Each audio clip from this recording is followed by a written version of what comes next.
வந்திருக்கு அன்பாக்ஸ் பண்ணலாம்.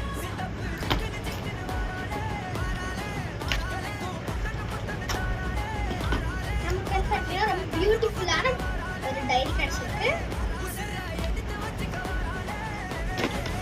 அடுத்து இந்த மாதிரி கிரீட்டிங் கார்ட்ஸ் மாதிரி நிறைய கிடைச்சிருக்கு.